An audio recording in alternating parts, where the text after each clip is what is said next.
ఇండియన్సా వామ్మో అనుకునేలా ప్రవర్తిస్తున్నామా? భారతీయులంటే nuisance create చేసే batch అనే పేరు పడిపోతోందా ప్రపంచవ్యాప్తంగా? ఇండియన్స్ ఎక్కువగా వచ్చే హోటల్స్ లో స్పెషల్ రూల్స్ పెడుతున్నారట. ఇలా ఉండకూడదు, ఇలాగే ఉండాలి అని.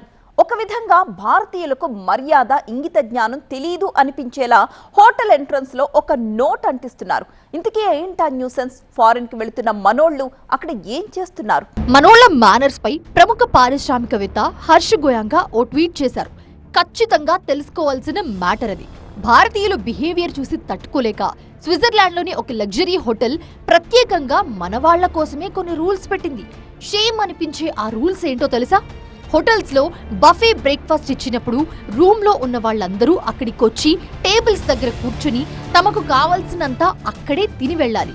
ఇది నియమం.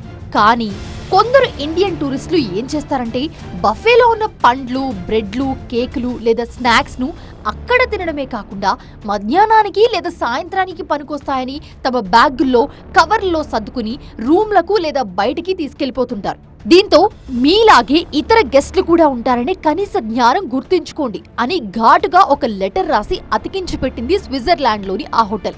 ఇక బాల్కనీలు, కారిడార్లలో గట్టిగా అరుస్తూ ఇతరుల ప్రశాంతతకు భంగం కలిగించొద్దని ఆ రూల్స్ బుక్ లో రాశారు. ఇది ఒక్క స్విట్జర్లాండ్ సమస్య మాత్రమే కాదు. ప్రపంచ వ్యాప్తంగా ఇండియన్ టూరిస్టులంటేనే ఒక రకమైన వ్యతిరేకత పెరుగుతోంది.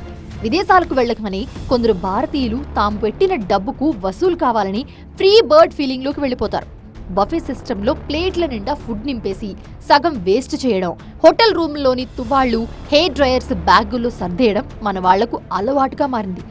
ఇక విమానం ఎక్కగానే కొందరు మహారాజుల్లాగా ఫీల్ అవుతూ ఎయిర్ హోస్టర్లతో చులకనగా ప్రవర్తించడం, క్యూ లైన్లు పాటించకపోవడం, ఎక్కడ పడితే అక్కడ ఉమ్మివేయడం లాంటి చేష్టలతో అంతర్జాతీయంగా దేశ ప్రతిష్టను మంటగలుపుతున్నారు. రెస్టారెంట్లో గార్బా డాన్సులు చేయడం, విమాన క్యాబిన్స్ ను పిక్నిక్ స్పాట్స్ గా మార్చేయడం ఒక్క మనవాళ్లకి చెల్లుతుందని హర్ష్ గోయాంకా ఆవేదన వ్యక్తం చేశారు.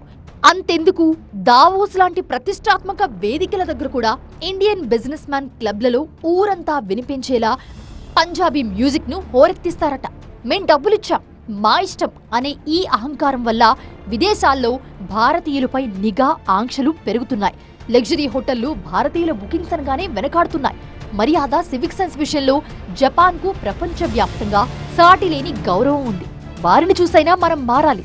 భారత్ నిజంగా గ్లోబల్ సూపర్ పవర్ గా ఎదగాలంటే కేవలం ఆర్థికంగా ఎదిగితే సరిపోదు. ఇతరులకు ఇచ్చే మర్యాదలోనూ మనమే టాప్ లో ఉండాలి. అప్పుడే భారతీయులంటే ఓ మర్యాద.